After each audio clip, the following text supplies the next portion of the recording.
Welcome everyone to this session around cloud security adoption. So I was invited by one of our main integrators, Avantech, to share with you our current and past experience in this field. So we've been working with integrators around Europe, like Avantech, on helping organizations and customers in their migration path to the cloud in a secure way.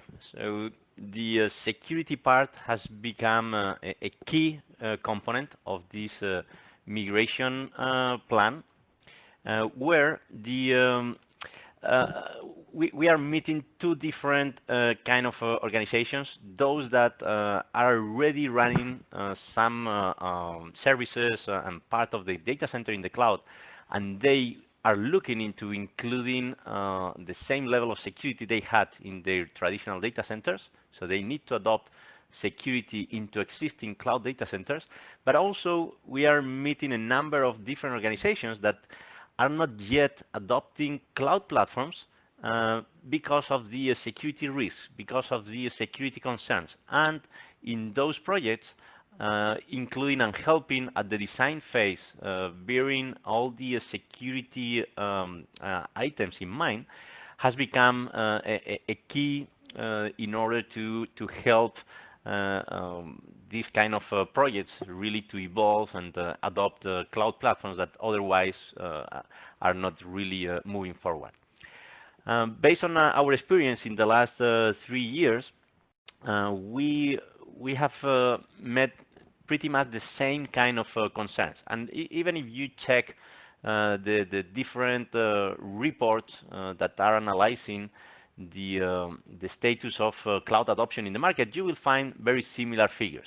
The example we are taking for this session is the Dimensional Research Survey, which shows, for instance, the common feedback from many customers around the idea that the security you can apply on-prem is usually a way better than what you get from cloud platforms.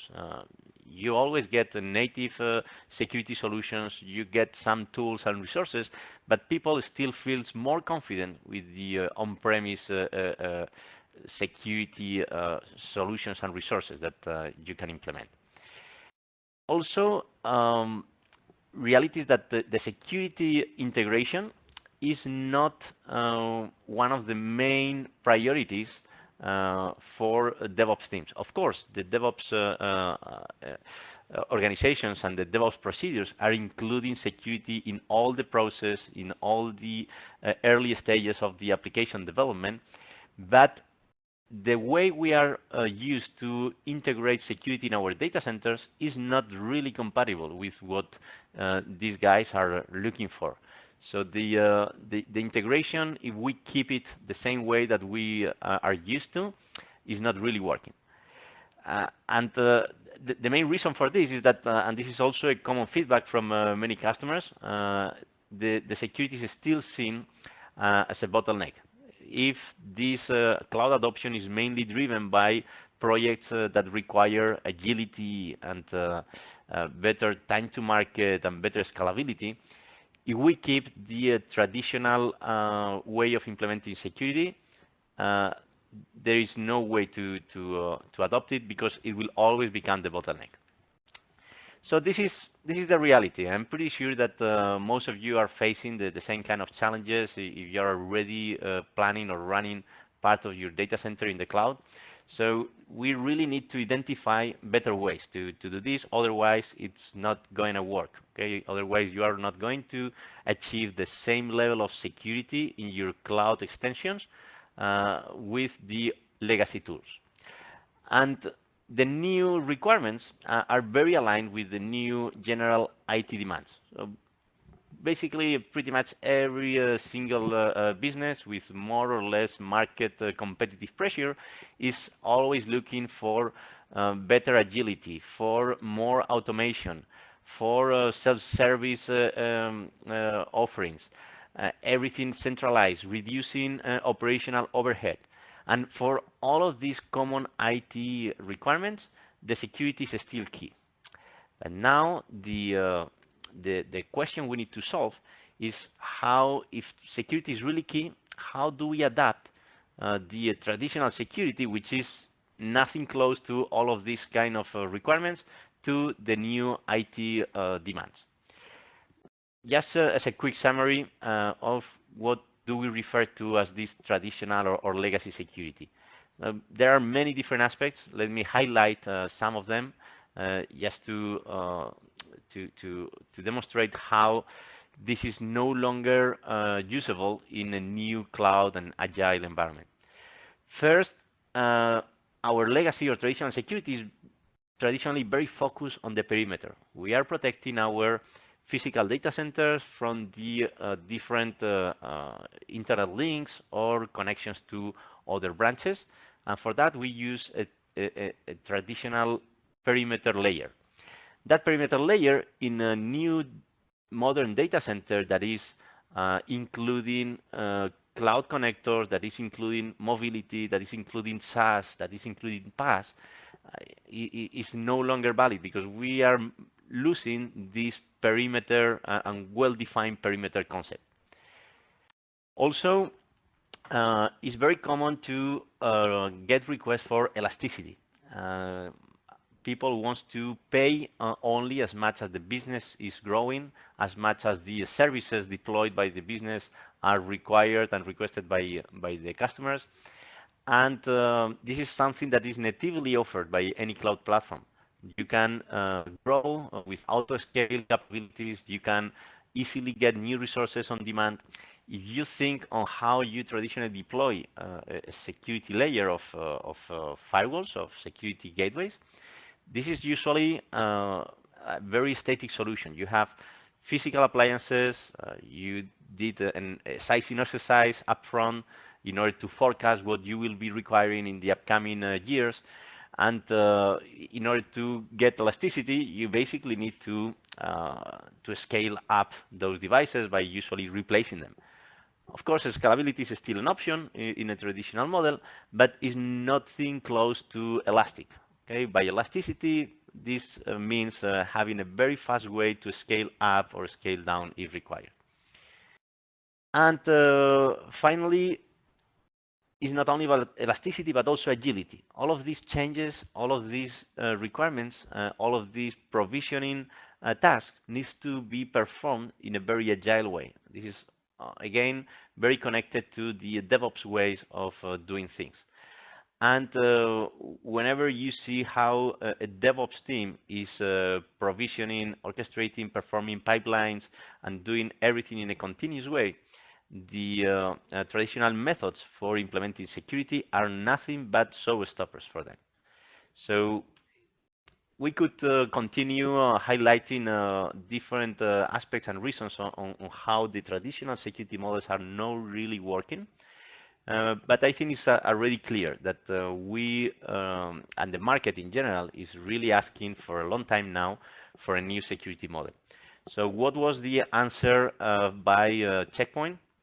And this is what Avantech has been offering for some time now. It's about the new Checkpoint cloud security model. It's not even really a new product. Okay, what Checkpoint brought to the market is the CloudGuard security toolkit that gives you all the security Checkpoint security portfolio, but in a totally different new way. It's basically about changing the model. It's about enforcing the same or even more security levels, but in all the adapted ways that are required by modern data centers. Okay, it's about integrating everything that was not traditionally implemented in a Checkpoint gateway, which is related to automation, which is related to elasticity, which is related to abilities to auto-scale. Okay, a number of things that are now part of the CloudGuard family. So to introduce some of the main concepts that are included in this CloudGuard offering, let's first start by highlighting what is it about in terms of security. So first value that you should understand about CloudGuard is the added value. And this is, sounds very obvious coming from Check Point, which is a security-focused company, but it's not that easy to understand for customers that are migrating to private and public cloud platforms, which are already offering native security. So if you can already get, in some cases even for free or included in the default price of the cloud service, some security layers, why should I include? What is the added value that Check Point can bring me in terms of security? We'll see also additional aspects, but in terms of security, the best way to understand the reason and the justification for including a CloudGuard solution is by looking into our secure cloud as a layer, as a layered security cloud that includes access rules, okay, but also requires a number of additional aspects. Okay, we still need next generation firewalls in our cloud environments. We need data security. We need threat prevention, advanced threat prevention, even threat emulation on the data that is exchanged in the cloud environment, forensics, visibility. In general, all of these aspects are very vague, if non-existing in many cases, on the regular cloud vendors, which in most cases are offering firewall features or security features, depending on the platform you use. But by the end of the day, it's mainly focused on ACLs, which is fine, it's still required, but needs to be complemented with the same security features that you are currently implementing in your on-prem data center. And there is no excuse to sacrifice all the advanced required security simply because you want to do something agile.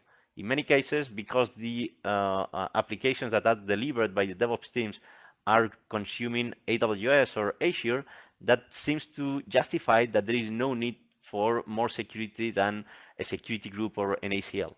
The other way around, these applications are usually exposed to the internet. These applications are even connected to the on-prem data center, and the same, if not more, security should be protecting those infrastructures as well.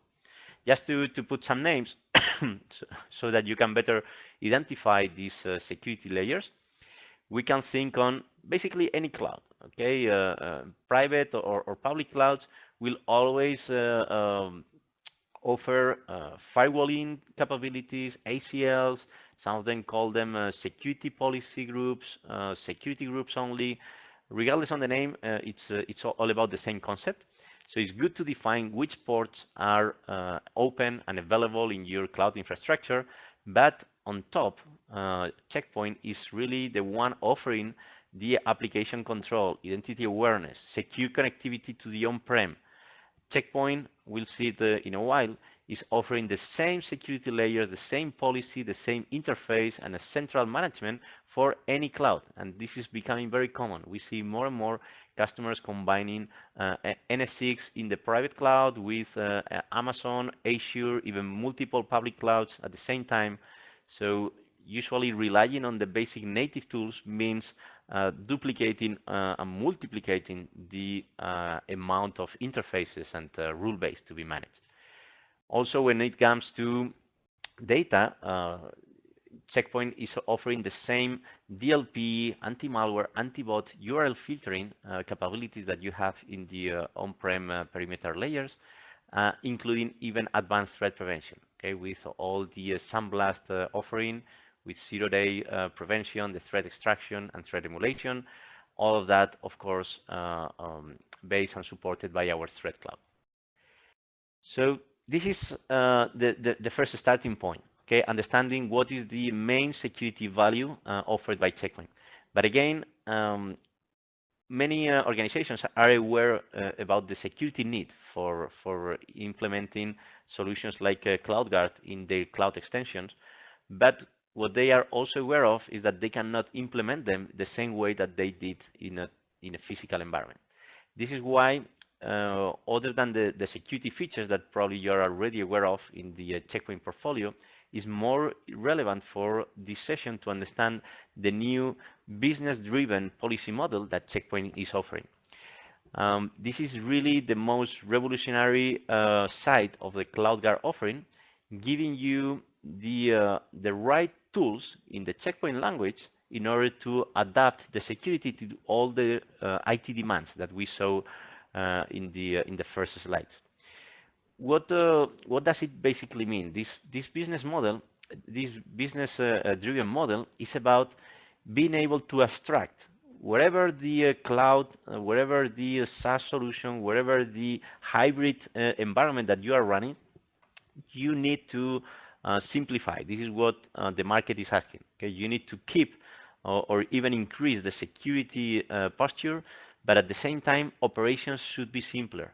You need to unify as much as possible the security policy definitions. And how do we do that?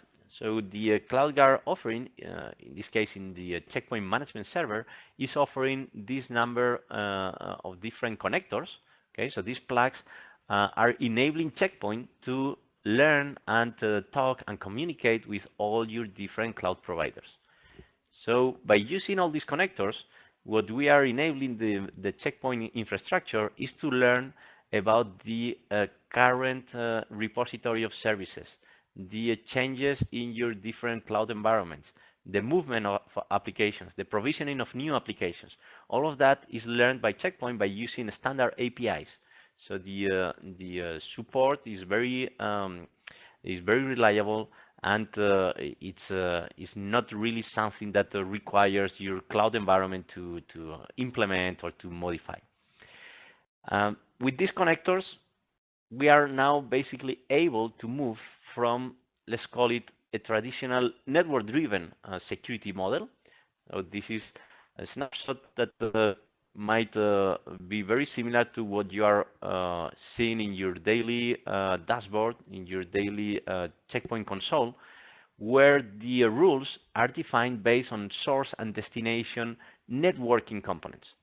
We are used, and this is how we've been provisioning and building security policies for the last 20 years.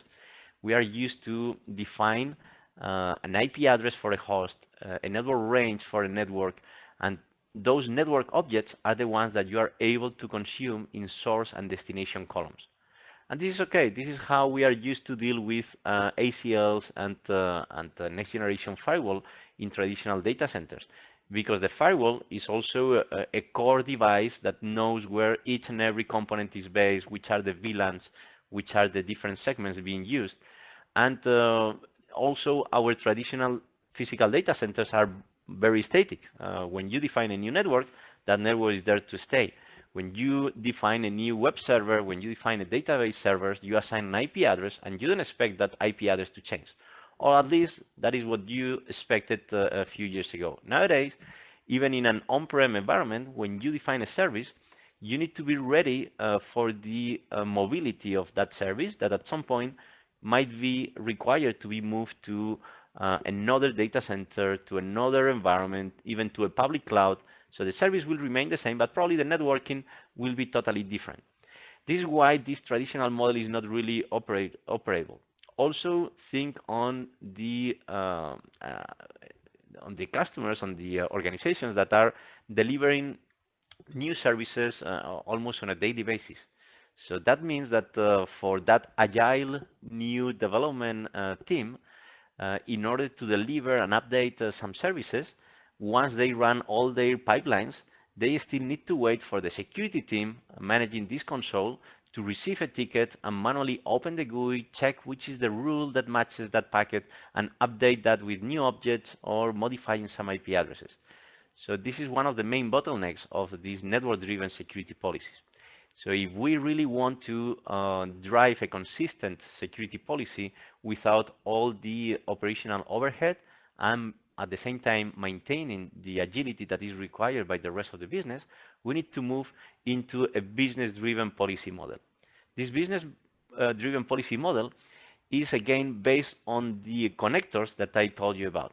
So through these connectors, we are now able to build a policy that initially might look like the previous one. But reality is that is very different. First of all, because it's much more simple. Okay, this policy is expected to be very static. Let's take a look at the first rules. Okay, in the first rules, I am not using a single IP address. Now a security administrator is able to define a security policy without defining each and every network object in my network. Instead, the checkpoint administrator is consuming tags, security groups, and any other object convention in my external or internal public cloud platforms. In this case, I can define how the finance users are the only ones that can reach anything that is labeled as PCI. I can define that only the development team is the one that should reach the testing assets. And the security policy doesn't care on the location of the assets. The management server, the new checkpoint infrastructure, will be learning about anything that is tagged as testing and will be reporting to each and every of the enforcement points of the gateways that are applying this policy, on which are the IP addresses tagged like testing in each and every moment in time. So this is a security policy that you define once, and it's expected to be pretty static. You only need to modify that if your governance policy is changing. But for regular changes in your infrastructure, Checkpoint will be the one learning those changes and updating your policy and your gateways accordingly. And this applies to pretty much anything. Once you have this model, you know that anything that is labeled as one specific category in any of your private or public clouds will be learned by Checkpoint, and you know that even if you are moving services, you will keep the same security posture. So this is a big revolution in the way we are traditionally operating security policies. Let's take a look at this new model by looking into some of the details for both private and public clouds. So let's start with the on-prem side. In a private cloud, other than the security policy model, we are also able to enjoy a number of different features that were not traditionally available in a Checkpoint physical environment. So first, the different private cloud platforms, and these are very good examples that we see deployed across Switzerland and Central Europe mainly, which are about NSX and Cisco ACI SDN engines that enables you to perform microsegmentation. So you can now easily insert checkpoint security and protection in between smaller segments without the big overhead that it traditionally meant by provisioning new VLANs, changing routing tables. None of that is required anymore. Now the SDN is making that in a very abstract way and implementing security, checkpoint security layers in between small segments in your network. Even VM to VM is now an option. All of this is also enabled because you can do that in a very automated way. So Cisco ACI can automatically provision new VSs in a VS6. NSX is automatically provisioning new checkpoint gateways every time that a new host is added to a cluster. Even the policies are also automatically learned. So we can now build a security policy based on EPGs at Cisco, objects from NUAS, security groups from VMware. All of that is giving you the result of the business-driven policy, even if you are focused only on physical on-prem private cloud. And also what we see is many organizations initially asking for Checkpoint integration because of the visibility capabilities of Checkpoint. They are used to the Checkpoint Smart Log for troubleshooting, for analyzing what's going on. And whenever they see that they have an option to check what's going on, even in between the internal segments, this is a big value for them. Of course, the next step after getting visibility is to implement and tune the policies, of course, in an automated way, and getting all the threat prevention implemented across those boundaries. Just to put this in place with some reference architecture, let's take this example on how many private clouds are running in terms of design. So what we can achieve, regardless on the solution, on the vendor that you are using for your private cloud, is an environment where there is a number of different environments, okay, that are managed by the developments, by the virtualization teams, that are including checkpoint security, but this is only like another device in the infrastructure, okay? All the security controls, all the security policies are managed by the business-driven model. So the security team is now totally independent from the networking team.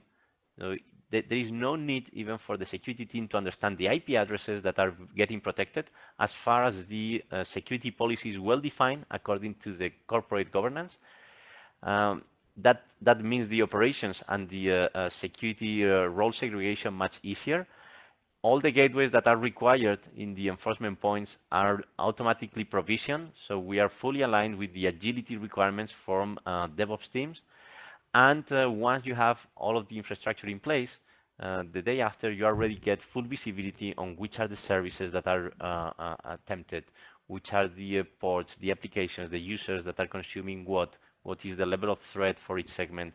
All the usual checkpoint visibility is now reaching internal layers that were not traditionally open for checkpoint insertion.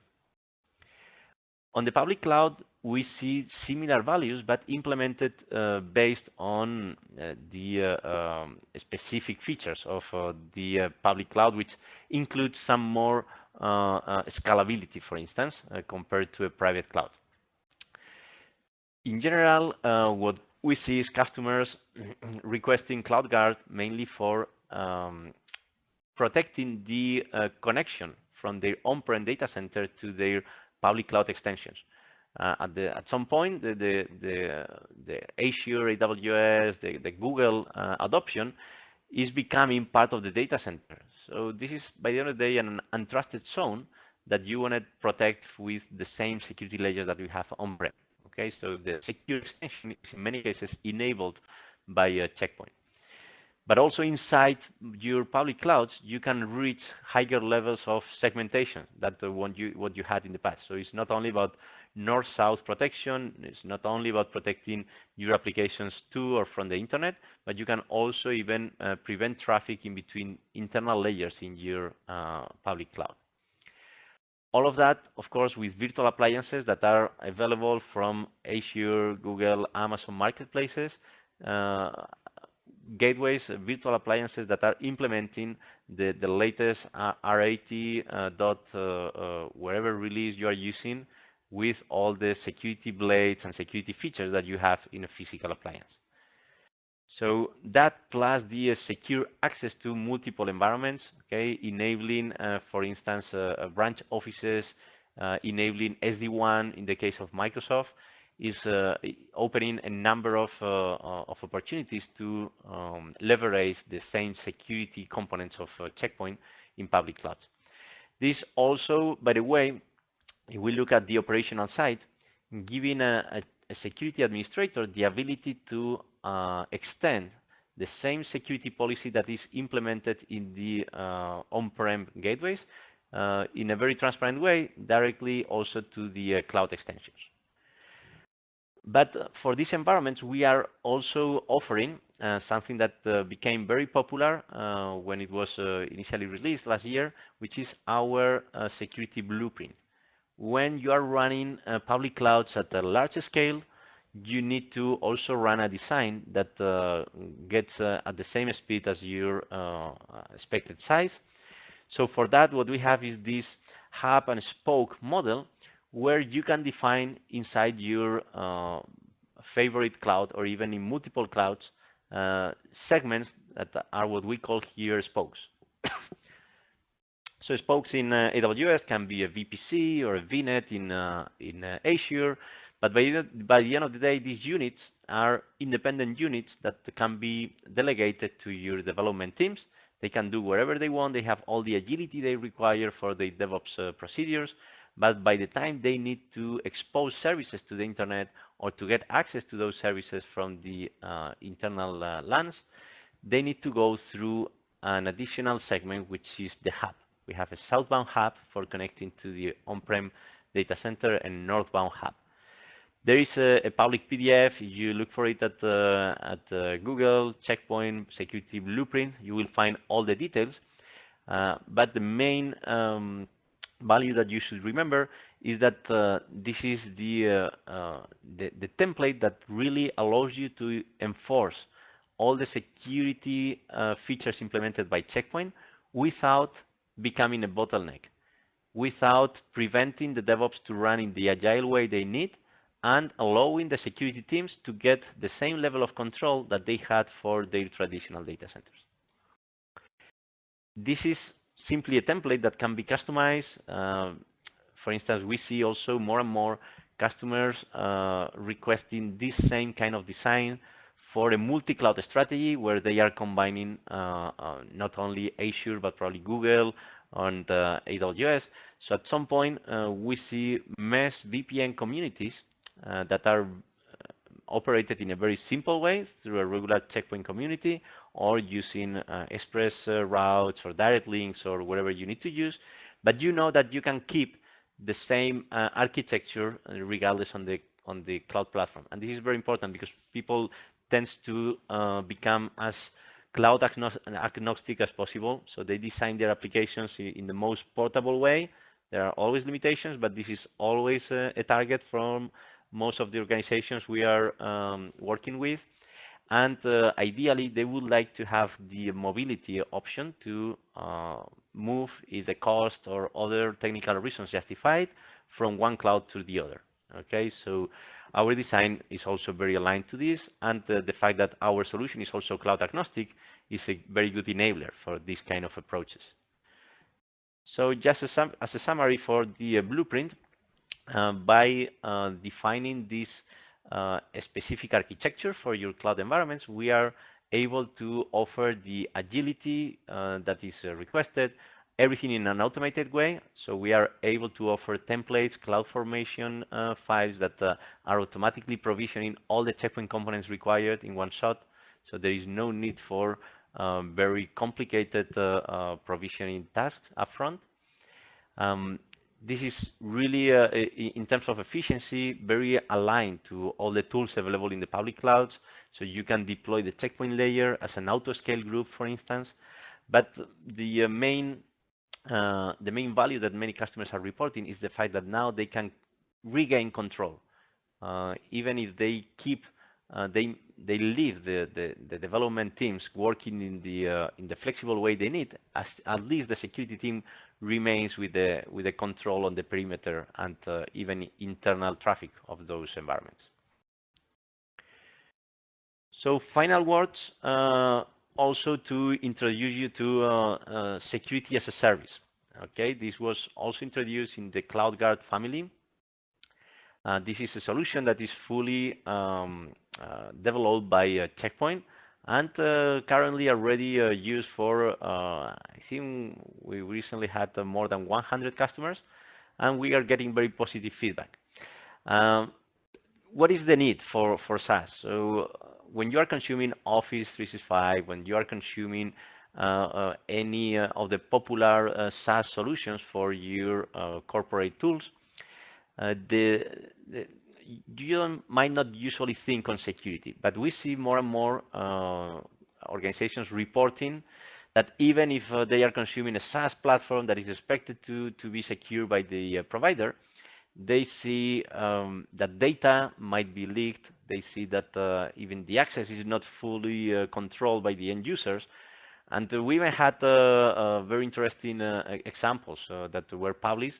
The K Financials were reporting once they decided to move, in this case it was Office 365, they moved all their mail accounts to Office 365, and they found that, of course, only afterwards, many of their customers were getting mails directly from the finance team asking for the invoices to be paid.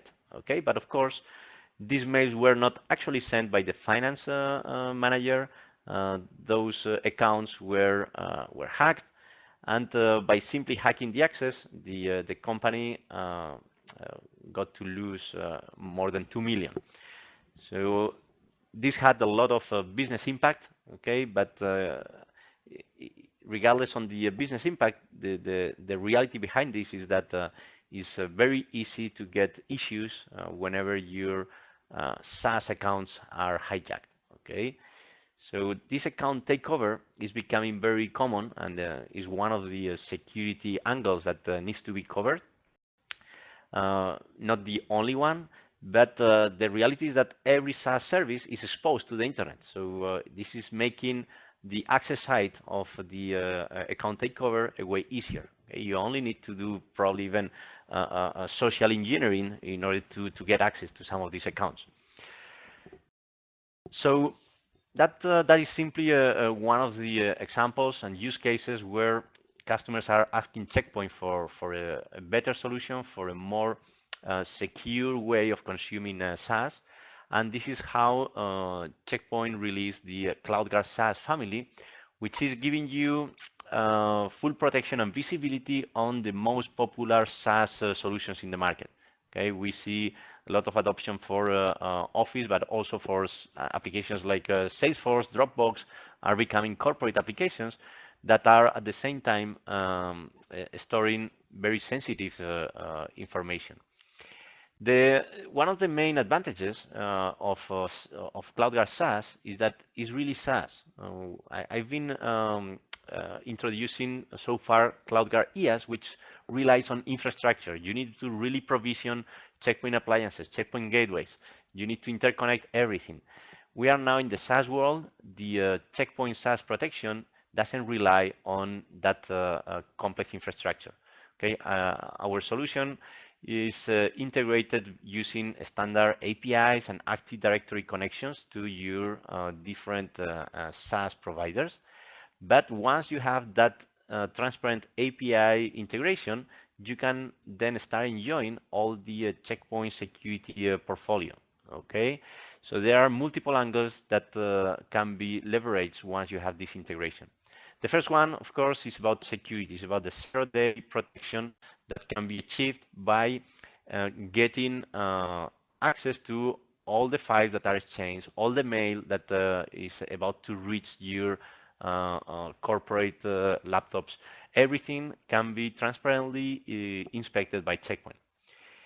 But related to the example I started introducing, okay, a second main angle of CloudGuard SaaS protection is about protecting identities. So we are able to interact with the process, the authentication process, so that we can first include additional steps in the authentication process.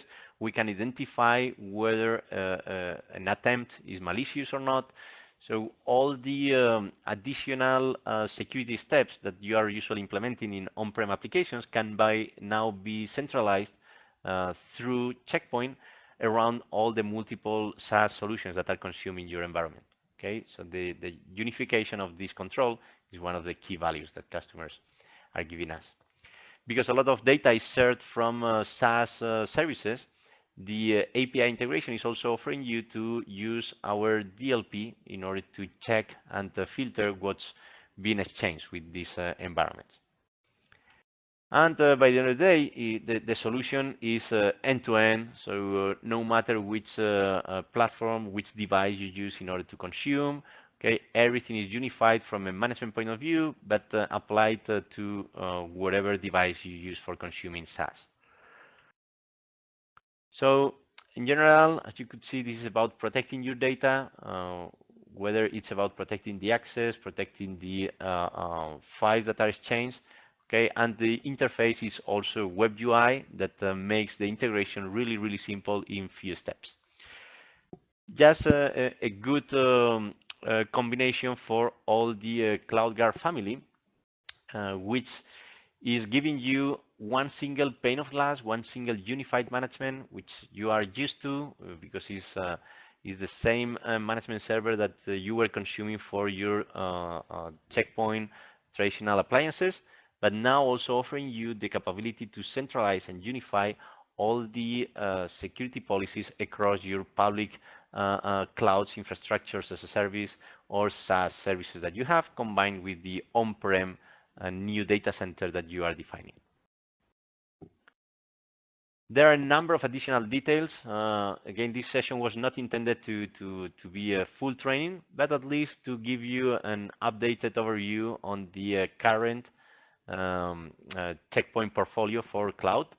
Of course, as you might have heard already, being extended on a daily basis, okay, with some big announcements yet to be integrated. Let's stop the session at this point, just to leave some time for questions. Thank you very much, Javier. Mm-hmm. Thank you very much for your presentation. That was really interesting and insightful. I see there is already some questions. Sehr geehrte Damen und Herren, bitte nutzen Sie die Gelegenheit, stellen Sie jetzt Ihre Fragen. Sie können sie auf der rechten Seite im Frage- und Antwortenbereich und auch im Chatbereich reintippen. Wir werden die Fragen jetzt adressieren. So, Javier, let me read out the first question to you. It is, can I use CloudGuard for public cloud infrastructure without having checkpoint infrastructure on-premise? Yes, so it's not yet the most common environment, but we already see many organizations that are really cloud native. So either they are built on the cloud, or they already ran some time ago a strategy for moving all into a cloud environment like Microsoft Azure or Amazon. So for these customers, of course, the goal is to also host all the security components, all the checkpoint infrastructure in the selected public cloud. So this is an option, and is fully supported. So all the components are available in the different marketplaces, and even for customers that are running hybrid environments, because they need additional agility, because they want to rely on the latest versions from Checkpoint, we also see that they are running two different Checkpoint infrastructures. So they have their on-prem management and gateways, and a parallel environment for their public clouds, which is running only on the cloud. So the answer is definitively yes. Great, thank you. So next question, can you tell something about the pricing model for Checkpoint CloudGuard? Mm-hmm. Yes, that's an interesting one. Let me rely on this slide just to identify the different options available. So just to summarize and to simplify, I will refer mainly to the management server is licensed the same way that you traditionally do regarding related to the number of gateways you have, but the gateway is really very different and very adapted to the new needs of cloud. So no matter whether you deploy virtual gateways in your private cloud or virtual appliances in your IaaS provider, the licensing will remain the same. It's not based on a per gateway rule, but it's based on the number of virtual CPUs that you are allocating in the VM running the Checkpoint device.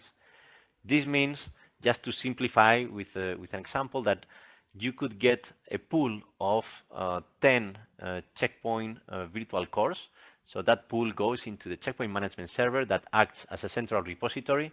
And with those 10 licenses, you could provision 10 gateways with 1 core each, or with the same pool, you could provision 5 gateways with 2 core each, or you could move one of those gateways to an on-prem virtual appliance that is using 4 cores. So you are always counting the overall number of cores that is consumed by your environment. So this makes the provisioning really simple, and also it's adding mobility, because you can always move the virtual appliances from one platform to another, keeping the same licenses without any need for a trade-in or anything else. If more flexibility is required, because of the elasticity needs of some of the projects, we can always rely on the pay-as-you-go. Okay, all the Checkpoint gateways are available in the different marketplaces in the two flavors: bring your own license with the model I just described, or pay-as-you-go, where you are paying the cloud provider not only for the computing but also for the software part of Checkpoint on an hourly basis. And we will have a third group, which is related to SaaS, and this one is, as you might have guessed, based on a per user fee. Great, thank you. So next question is a very interesting one too. It goes, well, there is something about IAM9 Security. If you can tell something about that. Somebody heard that there is some partnership going on. Exactly, not only a partnership. So we are yet about to prepare all the announcement, but basically IAM9, which is one of the leaders in cloud security compliance, supporting all the main cloud providers, is now part of the Checkpoint group. It's now part of the CloudGuard family. So it's not yet in the official decks that you will see these days, but very soon and during the upcoming CPICs, you will see all the relevant information. So just to share, let me try with this one, okay, and a very quick summary of what IAM9 is about. IAM9 is natively supporting public clouds, the most common ones.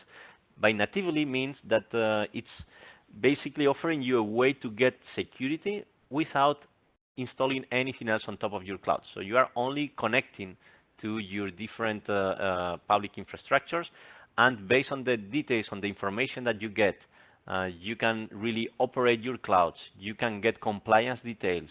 You can even get logs and visibility, topology. You can get pretty much everything, okay? So in terms of security operations on the access control, the same way that we saw for CloudGuard SaaS, you will get the same for the different roles that you are giving to your organization in order to operate the instances in these different clouds. So this is really the best complement that we could get for the CloudGuard family, which was also one of the few gaps that we had to cover some of the most demanding cloud projects. So again, you will still be able to consume IAM9. Probably in the future, you should expect this to be rebranded with some of the CloudGuard logos. But the solution will be pretty much the same, plus all the additional integration that it will get as part of the Checkpoint offering. Great. Okay, we're looking forward to hear more about that. Next question is, are there any differences in functionality of CloudGuard on the different cloud platforms? Okay, yes, this is a common question, because again, we are using specific logos and we have a different number of platforms which has different limitations. But what we managed to do is to create a common framework for any platform, including private or public. Okay, and this is key, because from a Checkpoint administrator point of view, the experience is really transparent. At some point, a Checkpoint operator that is building and operating policies in a management server doesn't even realize that he's applying a policy to a physical appliance in the on-prem or to virtual appliances in Google or Amazon. The experience is exactly the same, and all the security features that are available in R80.10 or R80.20 are exactly the same features that you will find in the virtual appliances. Even the operating system is the same. Everything is based on Gaia, so the Checkpoint administrator experience is really transparent, and the transition is very smooth. Thank you. So you maybe already addressed this question, but I'll just read it out to you. Is it possible to manage all the Checkpoint infrastructure on-prem and in different clouds, all from the same dashboard and the same management center? Yeah, again, that's one of the main advantages. So for many customers, the challenge is probably they are not that security oriented, and the challenge is not that much on the protection itself, but on the operating model. So for those customers, the fact that you can use the same policy definition that you have on-prem to orchestrate and operate the security rules that are enforced in their public cloud is key. The alternative is to combine the security operations here and the security operations with the native tools. That's technically doable, and you can combine them. But in general, customers are looking for simplicity, and this is one of the main reasons why they also rely on Checkpoint, because they can use the same Checkpoint console and dashboards for everything. Thank you. Sehr geehrte Damen und Herren, es gibt noch eine Frage, die lese ich gerne vor. Nutzen Sie weiterhin die Gelegenheit, Ihre Fragen noch zu stellen. Wir werden sie jetzt gerne noch beantworten. So, Javier, I have one last question, and it is what's the best approach to test and get started with Checkpoint CloudGuard? Is it a POC or? Well, that will depend on your level of experience with Checkpoint. So if you are already running Checkpoint or you had some previous experience with Checkpoint, probably the easiest is to go to your marketplace and look for Checkpoint. You will find the gateway and the management. Once you deploy them, the administrator experience is exactly the same. You will not miss anything. So that will make the transition or the learning experience very quick. If you are not that experienced either with the public cloud itself, or your internal teams are not yet familiar with Azure networking or with Amazon networking, then usually relying on your favorite integrator like Avantech for the expertise on that side will make your life easier. So of course, Avantech in some cases is also relying on us, so we'll be happy to help Avantech on your initial POCs and tests. Perfect. So I see there is no more questions. Javier, thank you so much for your presentation and for answering all those questions. Sehr geehrte Damen und Herren, ich danke auch Ihnen ganz herzlich für Ihre Teilnahme, für Ihre Zeit und für Ihr Interesse. Wenn Sie weitere Informationen oder eine unverbindliche Beratung zu Checkpoint CloudGuard wünschen, nehmen Sie bitte Kontakt mit uns auf. Sie gelangen jetzt auf ein Feedback-Formular, sobald Sie die Anwendung schließen, und können dieses gerne ausfüllen. Auch darin können Sie direkt eine Kontaktaufnahme wünschen. Nochmals ganz herzlichen Dank. Ich hoffe, Sie sind auch bald wieder bei einem weiteren Webinar von uns dabei. Thank you very much, Javier, and a nice day to everyone. Goodbye.